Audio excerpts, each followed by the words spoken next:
승우는 10년 전 은서와 결혼했고 행복한 신혼을 즐기다 곧 아이가 생겼습니다. 아이가 나올 날만을 기다리며 둘은 기분 좋은 하루하루를 보내고 있었죠. 그러나 신혼의 행복도 잠시. 아이를 출산하는 날, 아이를 낳던 은서가 자궁출혈성 쇼크로 문제가 생겼습니다.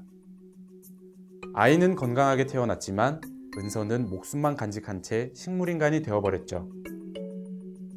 이때는 승우와 은서가 결혼한 지 1년이 되지 않았던 시기였습니다.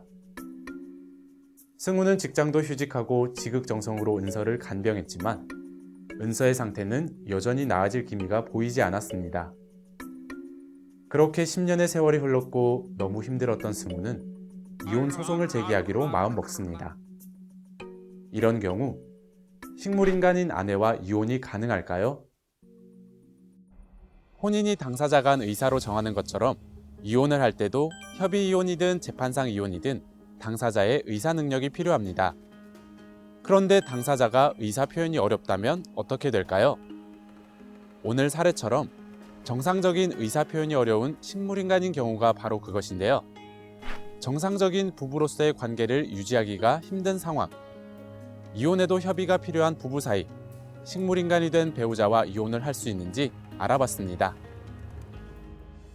네, 결론부터 말씀을 드리자면은 승우는 이혼이 가능할 수 있습니다. 혼인관계의 본질은 부부의 공동생활관계라고 할 수 있는데요.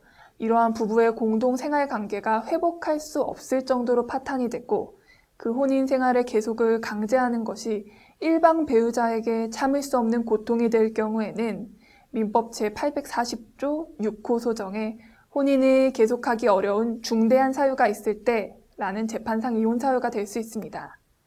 사안에서 승우는 기약도 없이 장기간 배우자를 간병하였지만 은서가 의식을 회복하지 못하여서 승우와 은서의 부부 공동생활 관계가 더 이상 유지되기 어려운 상태로 보입니다. 따라서 승우의 이혼 청구는 특별한 사정이 없는 한 받아들여질 가능성이 높습니다. 그러나 승우의 경우와 달리 배우자가 식물인간이 되었다고 해서 곧바로 이혼 청구를 해서는 받아들여지지 않을 가능성이 높습니다. 원칙적으로 부부에게는 상호 부양 협조 의무가 있기 때문에 일방이 식물인간이 되었다는 이유로 곧바로 이혼을 청구하는 것은 부부의 부양 협조 의무를 저버리는 행위로 비춰질 수 있기 때문입니다.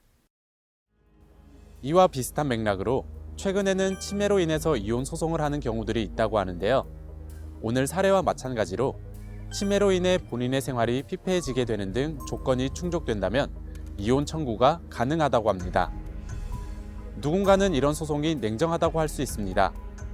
하지만 분명 당사자도 이러한 선택을 하기까지 쉽지 않은 결정이었을 것이기에 무조건 비난만 해서는 안 될 것입니다.